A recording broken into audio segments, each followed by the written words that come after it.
Hello friends, myself Arpit Gangwar. Today we are discussing figure of speech.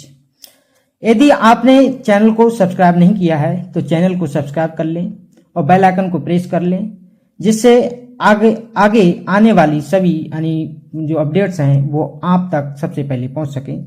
साथियों, चलिए हम आज की फिगर ऑफ स्पीच को यानी समझने की कोशिश करते हैं। फर्स्ट जो फिगर ऑफ स्पीच है यानी इडियम फ्रेज क्या होता है साथियों। इंडियनो क्या है, इरोनी और इंटरनेशनल रेथोरिक क्वेश्चंस और लिटोटस और म्यूसिस, मेटाफर, मिक्स मेटाफर और मिटोनमी, इन सभी फिगर ऑफ स्पीच पे साथियों हम बारी बारी से बात करेंगे। आप वीडियो में एंड तक बने रहें। फर्स्ट जो फिगर ऑफ स्पीच है आज की क्लास की साथियों वो क्या है, इडियम। इडियम को हिंदी में मुहावरा कहते हैं। हम साथियों लाइन बाय लाइन यानी बिल्कुल आसान भाषा में आपको हर एक यानी जो फिगर ऑफ स्पीच है उसकी डेफिनेशन या उसका बारे में डिटेल करेंगे। कहना a common expression that has acquired a meaning that differs from its literal meaning. कह रहे हैं एक सामान्य अभिव्यक्ति जिसका अर्थ उसके अशाब्दिक अर्थ से भिन्न हो गया है। अब साथियों हम इसके एज के बारे में देखेंगे क्या है। कह रहे हैं it is raining cats dogs और वोल्ट फ्रॉम द ब्लू। कहना चाह रहा है कि किस तरीके से बिल्लियों और कुत्तों की बारिश हो रही है या नीले रंग से बिजली गिरना, ये सब साथियों क्या दिखा रहे हैं कि इडियम को दिखाने की कोशिश कर रहे हैं। इनका मतलब कुछ और ही है साथियों। और अब नेक्स्ट फिगर ऑफ स्पीच को समझने की कोशिश करेंगे साथियों। नेक्स्ट फिगर ऑफ स्पीच है साथियों इंडियोनो। इंडियोनो में जो बताया गया है उसको आप समझिए। कह रहे हैं इन इंडियोनो यानी क्या है, इंडियोनो आ थिंग इज क्या है, हिंटेड विदाउट सेइंग टू क्या है प्लेनली। कह रहे हैं इंडियोनो में किसी बात को स्पष्ट रूप से कहे बिना ही संकेत दे दिया जाता है। एग्जाम्पल्स हैं, उदाहरण जो हैं, he did not any consult physicians for he hoped die without them. कह रहा है उसने चिकित्सकों से परामर्श नहीं किया क्योंकि वह बिना चिकित्सकों के ही मरना चाहता था। अब नेक्स्ट जो एग्जाम्पल है साथियों इसको समझिएगा। कह रहा है there are two times in man's life when he should not speculate when he can not afford it and when he can. कह रहा है मनुष्य के जीवन में दो ऐसे समय आते हैं यानी जब उसे सट्टा नहीं लगाना चाहिए। एक जब वह ऐसा करने में सक्षम नहीं होता और दूसरा जब वह ऐसा कर सकता है।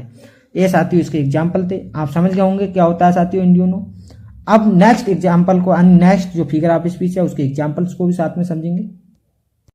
इरोनी को साथियों हिंदी में विडंबना कहते हैं। कहना है made of speech in which the real meaning in exactly the opposite of that which is literally conveyed. यानी इसका जो मतलब है साथियों का भाषण का एक तरीका जिसमें वास्तविक अर्थ यानी शब्दशः व्यक्त अर्थ के बिल्कुल क्या हो विपरीत होता है।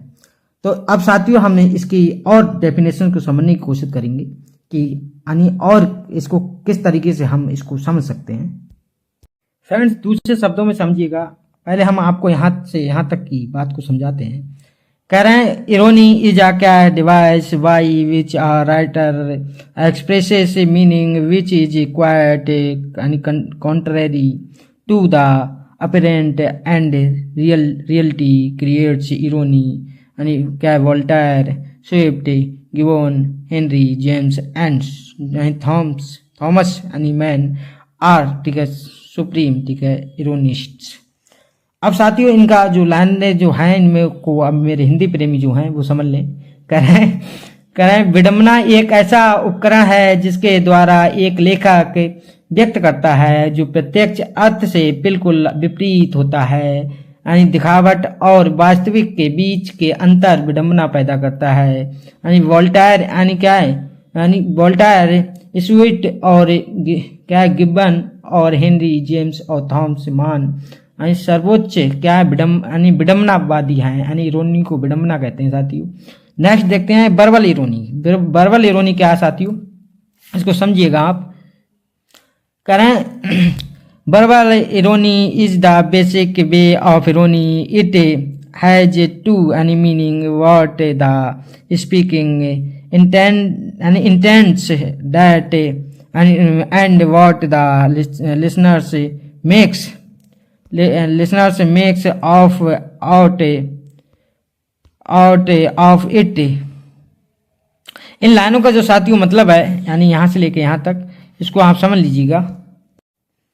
ये साथियों यहाँ से लेके यहाँ तक का आप मीनिंग समझ लीजिए एक बार कि यहाँ जो कहना जो यहाँ पे लिखा हुआ है वो लाइनों में कहना चाह रहे हैं यानी मौखिक विडंबना का मूल तरीका है जिसके यानी इसके दो अर्थ हैं यानी वक्ता क्या चाहता है और श्रोता इससे क्या मतलब निकालता है। नाटकीय विडंबना तब होती है इसका कहने का मतलब कह रहे हैं ड्रामेटिक यानी इरोनी अकर्स व्हेन यानी जो नाटकीय विडंबना तब होती है व्हेन द यानी characters speaks the line and the audience ठीक understands in a double sense when the यानी अपोजिट ठीक है हैपेंस ऑफ व्हाट इज ठीक है इंटेंडेड द रिजल्ट्स इज ठीक है इरोनी ऑफ सिचुएशन।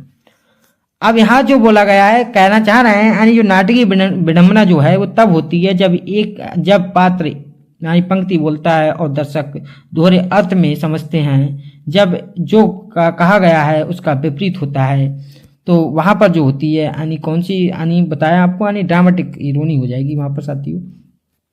तो साथियों हमने आपको यानी इरोनी को यानी टू डेफिनेशन से आपको समझाने की कोशिश की और हमने बताया कि ड्रामेटिक इरोनी क्या होती है, वर्बल इरोनी क्या होती है और केवल सेपरेट जो इरोनी होता है वो क्या होता है। अब आप अच्छे समझे होंगे। अब साथियों हम इसके एग्जाम्पल को समझते हैं। फर्स्ट एग्जाम्पल साथियों ये क्या है, I fear I wrong the honourable man whose daggers have stabbed Caesar. जो शेक्सपियर के द्वारा यानी बोली हुई लाइनें हैं। कह रहा है मुझे डर है कि मैं उसे सम्मानीय लोगों के साथ अन्याय कर रहा हूँ जिनके खंजरों ने सीजर को घायल कर दिया है। शेक्सपियर द्वारा लिखी हुई लाइनें। कह रहा है yet Brutus says he was यानी क्या एम्बिशियस एंड यानी Brutus is an honourable man. Shakespeare के द्वारा ये भी लिखी हुई लाइनें। कहना फिर भी ब्रूटस कहता है कि वह महत्वाकांक्षी था और ब्रूटस एक सम्मानीय व्यक्ति है। ये भी शेक्सपियर के द्वारा लिखी गई लाइनें हैं साथियों। Next example, no doubt what are the people are wisdom shall die with you. इन लाइनों का मतलब है यानी इसमें कोई संदेह नहीं कि तुम ही वह लोग हो और बुद्धि तुम्हारे साथ ही मर जाएगी। नेक्स्ट एग्जाम्पल को देखते हैं साथियों।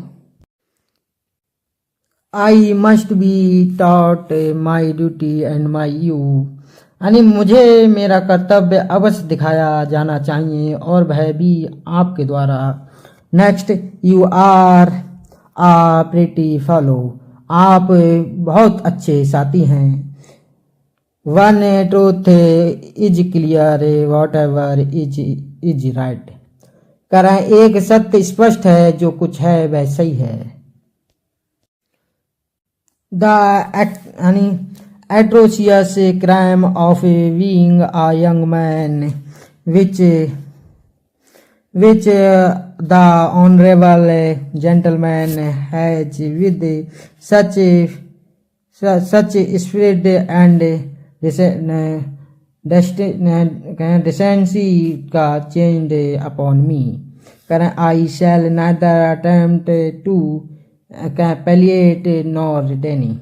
करें एक युवा व्यक्ति होने के नाते जो अघन्य अपराध माननीय सज्जन ने इतनी भावना और शालीनता के साथ मुझ पर आरोपित किया है मैं उसे ना तो कम करने का प्रयास करूंगा और ना ही अस्वीकार करूंगा। साथियों इन लाइनों का मतलब था। ये सभी एग्जाम्पल साथियों क्या हैं, रेथोरिक के हैं, वो सॉरी साथियों यानी इरोनी की हैं, विडंबना दिखा रहे हैं साथियों। और एग्जाम्पल देखिए यानी इरोनी के। कहना here under leave of Brutus and the rest यानी ब्रूटस और बाकी लोगों की अनुमति से यहाँ। कहना for Brutus is an honourable man यानी क्योंकि ब्रूटस एक सम्मानीय व्यक्ति है। करें so are they all the honourable man, करें वे सभी भी सम्मानीय व्यक्ति हैं। नेक्स्ट कह come I to speak speak in Caesar's यानी फुनरल, करें यानी मैं कैंसर के अंतिम संस्कार से बोलने आया हूँ। करें he was my friend faithful and just to me, करें वह मेरा मित्र था, मेरे प्रति वफादार और न्याय प्रिय था। करें but Brutus says he was ambitious, करें लेकिन ब्रूटस का कहना है कि वह महत्वाकांक्षी था। And Brutus is the honourable man, और ब्रूटस एक सम्मानीय व्यक्ति था। साथियों ये सभी जो एग्जाम्पल्स थे यानी अपने इरोनी के थे। अब नेक्स्ट फिगर ऑफ स्पीच को समझते हैं।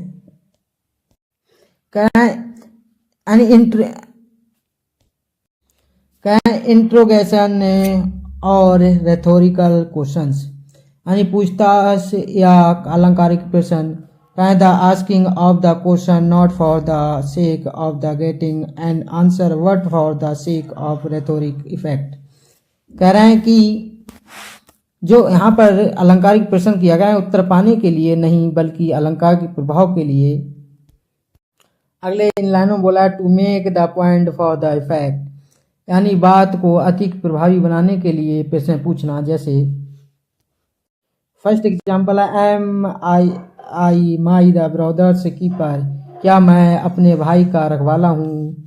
Can storied urn or animated verse, करें क्या कहानी वाला यानी कल से या एनिमेटेड यानी वस्ट हो सकता है। Back to its mansion call the fleeting breath, करें वापस अपने महल में क्षण भंगुर सांस को बुलाओ। Who is here so well that will not love his country, क्या कौन सा नीचा है जो अपने देश से प्रेम नहीं करेगा। यानी नीच है, कौन सा नीच है जो अपने देश को प्रेम नहीं करेगा। ये साथियों सभी रेथोरिकल और क्वेश्चन थे और क्या इंट्रोगेशन थे। नेक्स्ट फिगर ऑफ स्पीच को आप साथियों समझेंगे। साथियों अब नेक्स्ट फिगर ऑफ स्पीच को हम समझते हैं लिटोटस।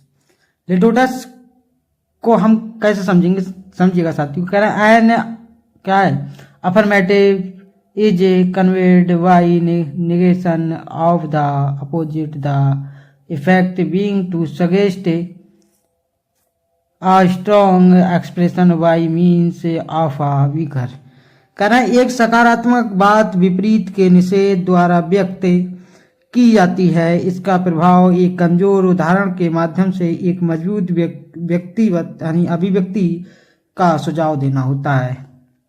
नेक्स्ट डेफिनेशन के माध्यम से साथियों हम समझते हैं। कह रहे हैं आ from of understatement in which a statement is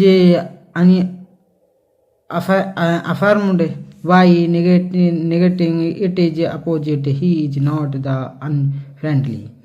कहें लिटोटस में एक नकारात्मक अभिव्यक्ति एक मजबूत सकारात्मक अर्थ को व्यक्त करने के लिए बनाई जाती है।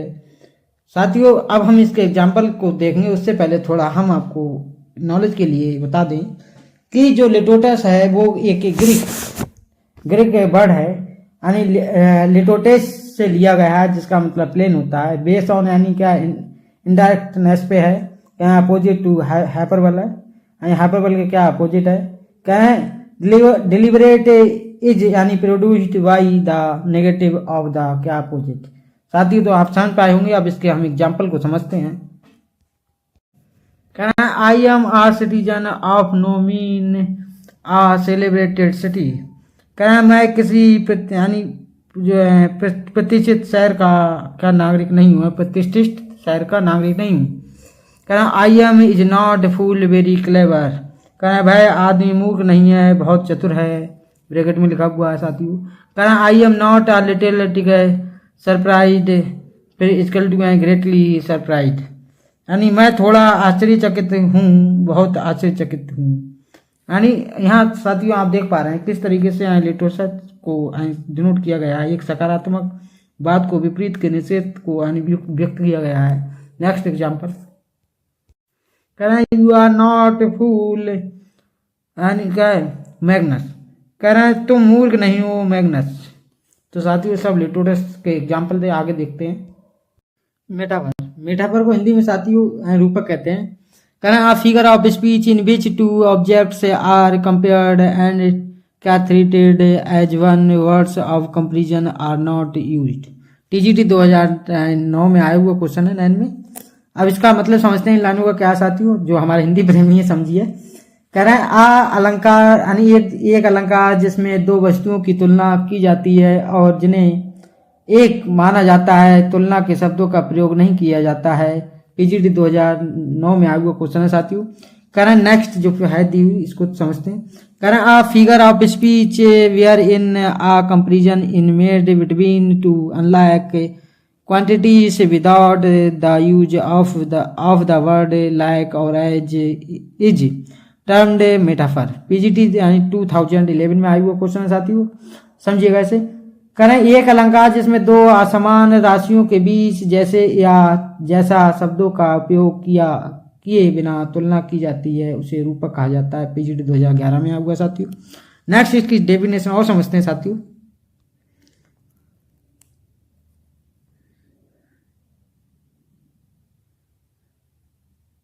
The objects what the words of comparison so like as are not used that is a metaphor is an implied smile। कहा रूपक में दो अलग अलग वस्तुओं के बीच तुलना की जाती है लेकिन तुलना के शब्दों जैसे जैसे का प्रयोग नहीं किया जाता है, यानी उसके अंतर्निहित उपमा है। नेक्स्ट और साथियों दूसरे शब्दों में मेटाफर को समझिएगा।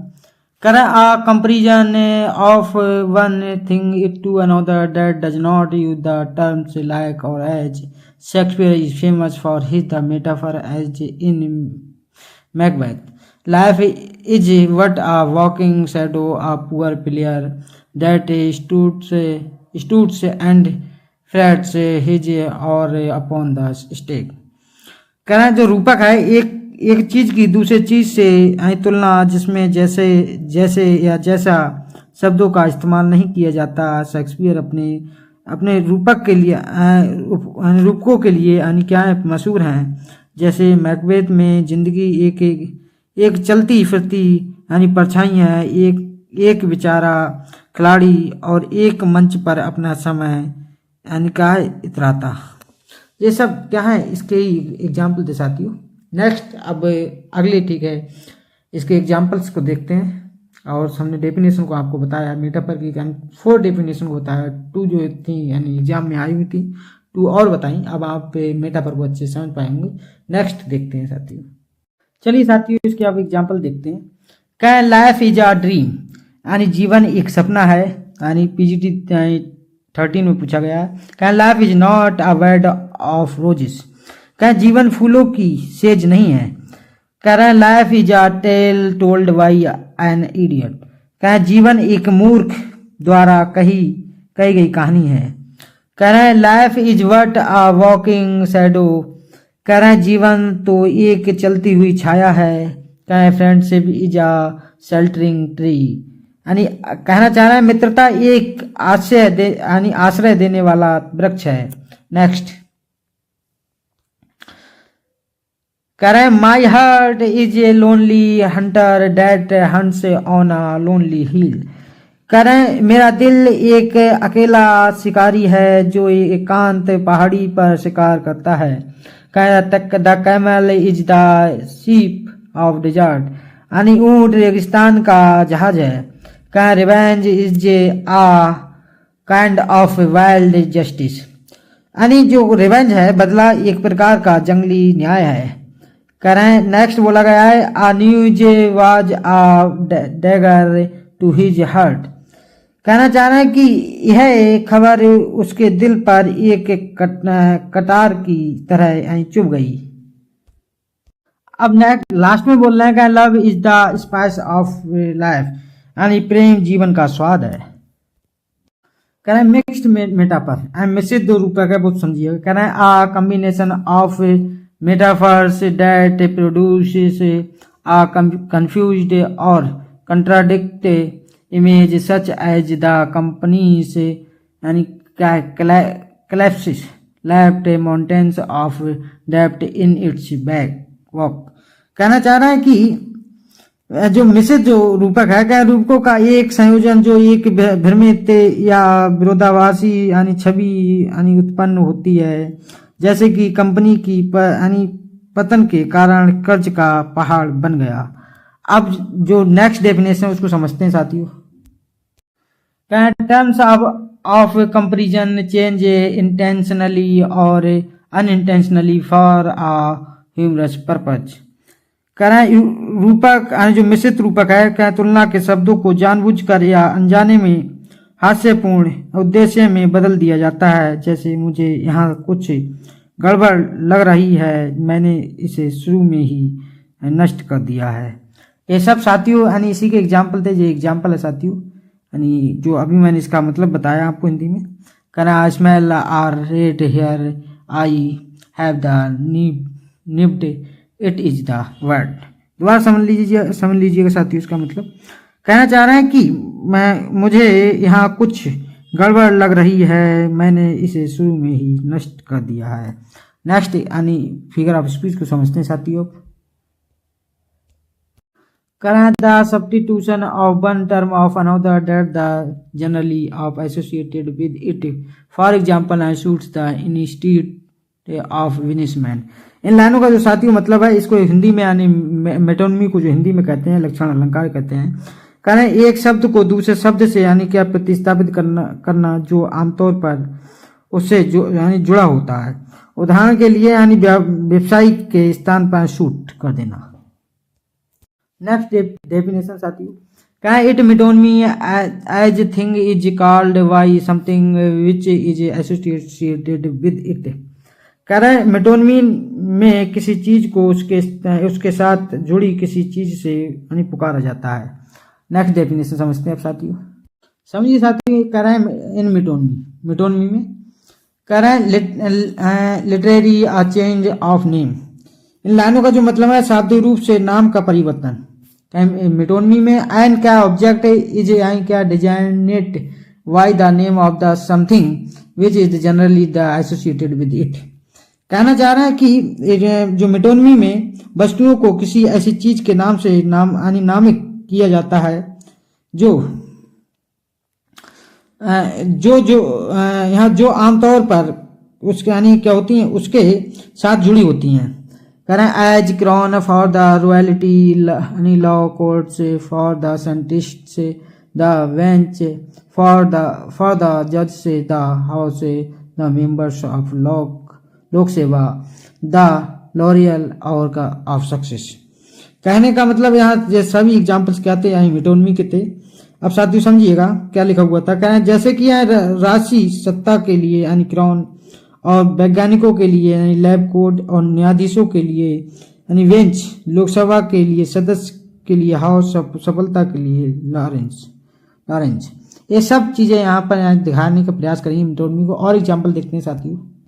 कह the white house said a house can not speak what that the president said it.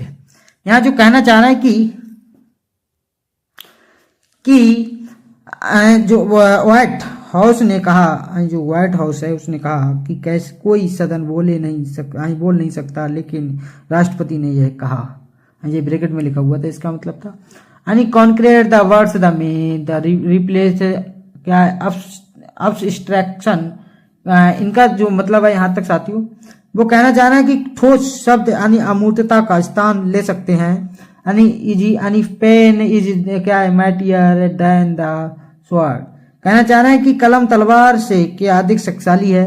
Next example, का name of an artist man the substitute his work से यानी इजी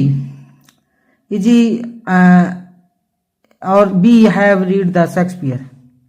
कहना चाह रहे हैं यहाँ पर कि किसी कलाकार का नाम उसकी यानी कृतियों के स्थान पर इस्तेमाल किया जा सकता है, जैसे हमने शेक्सपियर को पढ़ा है। करें cause can replace the effect of vice versa easy जो एग्जाम्पल के तौर पे कहना सी इज द नॉक आउट कहना चाह रहा है कि कारण प्रभाव की जगह ले सकता है या इसके विपरीत भी, जैसे कि एक यानी क्या है नॉकआउट में यानी दर्शाया गया जो वर्क था उसमें।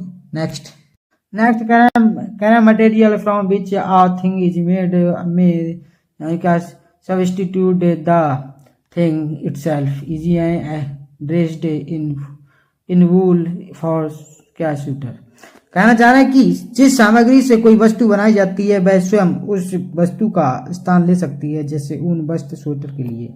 नेक्स्ट अगले कह रहे हैं the cup that they cheers what not the inebriates. इसका मतलब जो है साथियों कह रहे हैं कि वह प्याला जो प्रसन्न तो करता है पर मैं मदहोश नहीं करता। नेक्स्ट कह रहे हैं यानी sceptre and crown must the temple down कहना चाहें राजदंड और मुकुट अवश्य करेंगे। नेक्स्ट एग्जांपल कह रहे हैं you must address the chair easy E and is the कह रहे हैं चेयरमैन कह रहे हैं आपको अध्यक्ष महोदय यानी यथार्थ चेयरमैन को संबोधित करना होगा।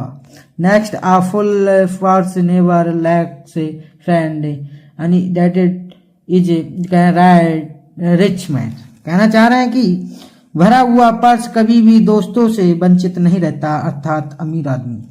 तो सब ये मेटोनमी के साथियों ये एग्जाम्पल थे। नेक्स्ट यानी मेटाफर को समझते हैं साथियों। नेक्स्ट फिगर ऑफ स्पीच को समझते हैं। क्या म्यूसिस को समझते हैं। इसका मतलब होता है अर्धसूत्री विभाजन।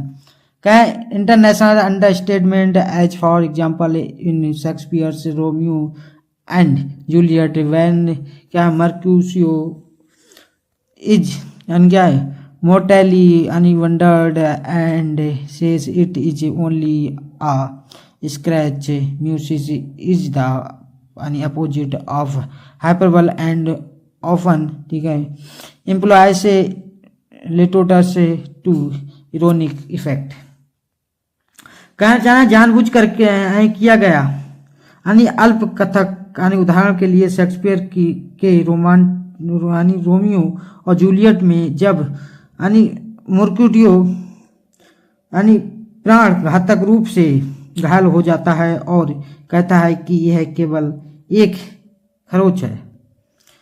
अब अगले जो बोला है कि अर्धसूत्रीय विभाजन जो है यानी जो म्यूसिस है कह रहे हैं अतिशयोक्ति के विपरीत है और अक्सर व्यंग्यात्मक प्रभाव के यानी इरोनी के प्रभाव के लिए लिटोटस का उपयोग करता है।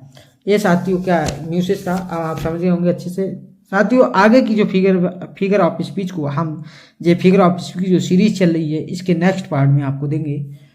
आप अगर इस पीडीएफ को आप चाहते हैं कि हम इस पीडीएफ को आपको टेलीग्राम पर यानी प्रोवाइड करते हैं, वहां से आप ले सकते हैं। हमारे टेलीग्राम को अर्पित इंग्लिश क्लासेस को सर्च करके वहां से ज्वाइन हो सकते हैं। Thank you friends.